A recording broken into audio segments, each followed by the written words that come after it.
Arkadaşlar yeni bir tane akıllı hava temizleyicisi aldım ama müthiş, mükemmel ötesi. Tanıştırayım mı arkadaşlar? Gel bakalım dostum. Taşınması da çok hafif yani. Bayağı hafif. 3500 TL'lik ürün az kalsın burada oluyordu.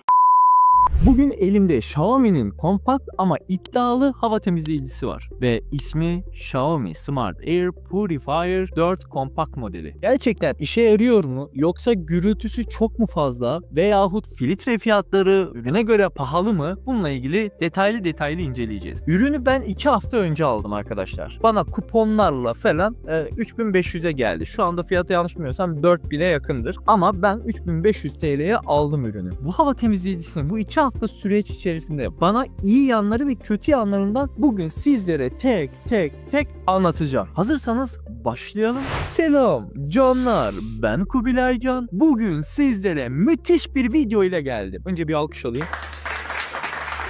Evet arkadaşlar, sizlere evinizin dostu, evinizdeki hava kirliliğini tertemiz seviyeye getirecek bu ürünle geldim. Evet, şaka değil, gerçekten ürün temizlik konusunda güzel ama tabii ki iyi yanları kötü yanlarından da şimdi birazdan bahsedeceğim. Bahsetmeden önce ürünü ben Trendyol mağazasından aldım arkadaşlar.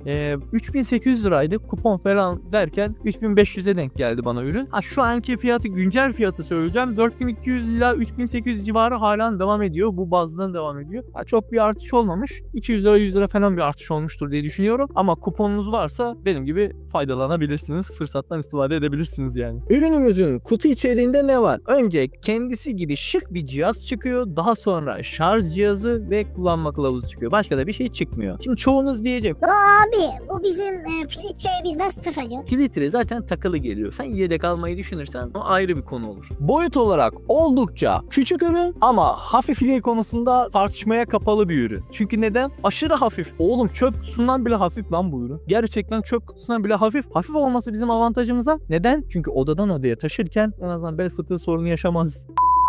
Çünkü bende bir tane ürün vardı. Bilgisayar kasası gibi. Oğlum taşımak gerçekten zor ya. Bayağı ağır yani. Onun için en azından bu kompakt olması adından da alacağı üzere iyi bir şey olmuş. En azından taşıma konusunda bize zorluk çıkartmıyor. Arkadaşlar, üzerinde bulunan LED ekranı var. Bu LED ekran dokunmatik bir ekran. Ve bunun üzerinde bazı kontrolcüler var. Ve bu kontrolcüler sayesinde cihazımızı yönetebiliyoruz. Üzerinde bulunan ışık kısmı var. Böyle ampule benzeyen.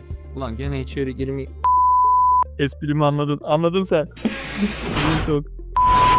Ve kontrol panelin üzerinde bulunan ışık simgeli bir buton var. Bu butona bastığımızda üzerinde bazı tuşların ışıkları var. Bu ışıkları kapatmak istiyorsan tabii ona basarak kapatabiliyorsun ya da azaltabiliyorsun. Zaten 3 kademe. Size şunu söylemek istiyorum. Gece yatarken evet yukarıya ışık yayıyor. Yaymıyor değil ama gece lambası gibi çok böyle abartılacak bir ışığı yok yani. Ben açık uyuyorum. Benim için rahatsız olmuyorum da size söylüyorum. Burası biraz daha gece lambası tarzında yukarıya ışık gidiyor. Bu ışık kısmına basılı tutarsanız bunun kurulumunu sıfırlayabilirsiniz. Yani ben yanlış kurulum yaptım ya da ne bileyim modemin şifresine tekrar gireceğim. Bu Wi-Fi ile çalışıyor bu arada bu ürün. Bir anda ekran gitti gibi böyle bir durum yaşadığınız zaman tekrar kurulum yapacaksın. Çünkü cihaz bir daha görmeyebilir. Bir kez tanıdı, bir daha tanımayabilir. Onun için tekrar ışık kısmına basılı tutuyorsun 15 saniye. Sıfırlanıyor. Sanki sıfırdan baştan kurulum gibi bu cihaz Bluetooth ve Wi-Fi üzerinden kurulumunu konumunu da göstererek yapmış oluyorsun. Gelelim teknik detaylara. Bu küçük arkadaş saatte 230 metreküp hava temizliyor. Bu da 20-30 metrekarelik alanı temsil ediyor. Yani o alan için ideal diyebiliriz. Bu ürünümüzün 3 farklı modu var. Otomatik, uyku ve favori modu. Otomatiği alırsanız eğer hava kirli ise bu makine kendisi hızlanıyor. Havayı temizledikten sonra da yavaşlıyor. Her şeyi kendisi yapıyor. Uyku modunu alırsanız ki hepinizin merak ettiği kısım, gürültü çok mu fazla ya da işte ne bileyim çocuğumu uyandırır mı, bebeğimi uyandırır mı, beni uyandırır mı gibi düşünceleriniz varsa kafanızdan silin. Çünkü makine aşırı sessiz. Bayağı hani varlığıyla yokluğu bir derler ya, işte o bu makine işte. Gerçekten çok sessiz. Favori moda gelecek olursak da hızlandırması da yavaşlatması da manuel olmuş oluyor. Yani senin eline geçmiş oluyor. Sen hallediyorsun onları uzaktan. Çoğunuzun merak ettiği abi bu yer kaplıyor mu? Ya da ne bileyim işte dekorumu bozar mı diye düşünüyorsan düşünme. Dekorunu da bozmaz. Tam aksine dekora dekor katar. Ayrıca yerde kaplamıyor. Çöp kutusu boyutunda. Bak sana şöyle göstereyim, kapanma. kafamda ne kadar şey olduğunu.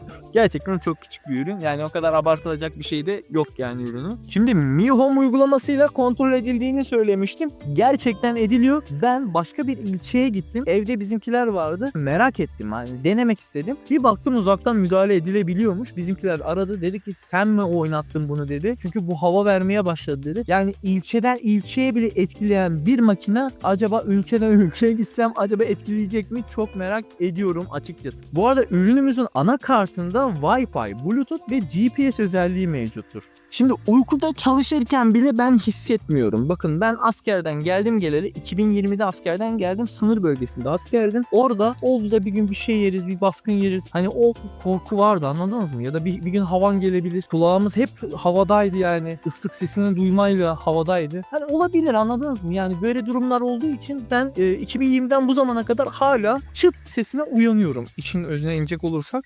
Ben bu makineyi aldım alalı. Vallahi de billahi de ben artık o çıt sesine falan hiç uyanmıyorum. Niye bilmiyorum. Bayıltıyor mu bu makine? Bilmiyorum ama beni vallahi hiç uyandırmıyor da. Uykuyu da böyle tatlı bebek gibi uyuyorum. Onu da söyleyeyim yani. Eğer hani düşünceniz varsa ya bebeğin uyanır havasında düşünüyorsanız hiç düşünmeyin. O kadar da sesli bir makine değil yani. Ninni gibi getirir. Bak 2 haftadır bu makine bende yemek kokusunu müsaade etmiyor. Bir yayılak diyorum koku. Bu müsaade etmiyor yani. Arkadaşlar günde 24 saat bu arkadaşımız çalışıyor. Yani hiç durmaksızın diyeyim daha doğrusu. Ve öyle faturaya da aman bir etki göremedim. O kadar az yiyor ki hani telefonun şarj ettiğinde bile onun yediği enerjinin %1'lik kısmını bu yiyor yani, anladın mı? %1'lik lan, az bir şey, çok az. Tabii her ürün olduğu gibi bunun da kötü yanları var. Biliyorsunuz önceki yazıcı videosunda da kartuşlar çok pahalı demiştim. Bunun da filtresi pahalı. 1900 lira filtre mi olur be Xiaomi? Oğlum çok abartmışsın ya. Lan makine 3500 liralık, yapma be kurban olayım. Lan 1000 lira iste lan. Ne var la içinde? Hiçbir şey yok filtre, vallahi bir şey yok ya zaten. Öyle abartılı aman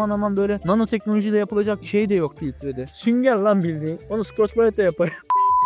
Şimdi arkadaşlar ben alerjik astım hastasıyım. Babam da astım. Annemde de alerjik astım var. Biz ailecek astımın vücut bulmuş haliyiz. Şimdi bu makineyi aldım alalı yaşadığım en güzel yanlarından birkaçını söyleyeceğim sizlere. Ben genellikle sabah kalktığımda burnu tıkanık bir şekilde kalkıyorum. Lan sanki hani grip mi olmuş gibi böyle kalkıyorum. Ben bu makineyi aldım alalı burnumun tıkanıklığı hiç yok. Yemek kokusu, tozdur, boya kokusu, kuş da var bizde, bir de hayvan da var. Hayvanın tüyleri falan ve çırpınınca onların tüyleri biliyorsunuz küçük ufak uçuşuyor. Bunları bile bana öksürtürken hiç öksürtmedi. Size bunu söyleyebilirim. Alerji konusunda önceden 10 kez hapşırıyordum. Şimdi 1'e düştü. Ben bu kadar etki göstereceğini zannetmiyordum. Bir de şöyle bir durum var. Ben salonda otururken nefes darlığı yaşadım. Anlık bir nefes darlığı yaşadım. Makine bir uyarı verdi. Sağlıksız, kıpkırmızı, tam yukarısında bir çizgi var. Zaten o çizgilerin de anlamları var. Yeşil olursa sağlıklı, sarı olursa hassas, kırmızı olursa da sağlıksız diye bir uyarı veriyor. Şimdi bu makinede de bu durumlardan sağlıksız kısmını ben yaşadım. Abi makine sağlıksız uyarını verdikten sonra benim nefes darlığım vardı. Hemen açtım, kendime geldim. Yani makina havanın kirliliğini tespit etti ve size şöyle söyleyeyim, 15 dakika bütün köşeleri temizledi resmen. Bak o kadar sonra 15 dakika sürdü. Temizlemesi 15 dakika sürdü. 15 dakikadır kırmızı gözüküyordu. Yani o konuda çok başarılı bir makine. Hemen tespit ediyor yani. Bir de şöyle bir durum var arkadaşlar. Mi Home uygulamasından zamanlayıcı diye bir özelliği var. Oradan ayarlıyorsun zamanlayıcıyı. İşte sen o zamanda geleceğim, işte 30 dakika içerisinde havayı temizle. İşte şu saatte geleceğim, temizliğini başla gibi ayarlamalarını da yapabiliyorsun. Şimdi gelelim sana. Sen olsan bu ürünü alır mıydın? Yorumlarda bekliyorum. Ürün hakkında yorum atanlara da kalp atacağım. Bu ne oğlum, Yaspa'ya döndük. Videoyu beğendiysen beğen tuşuna, kanalıma da abone değilsen abone olmayı unutma. Ne diyoruz? Ben senin hacker'ım. In the sky, gazing far into the night, I raise my hand to the fire.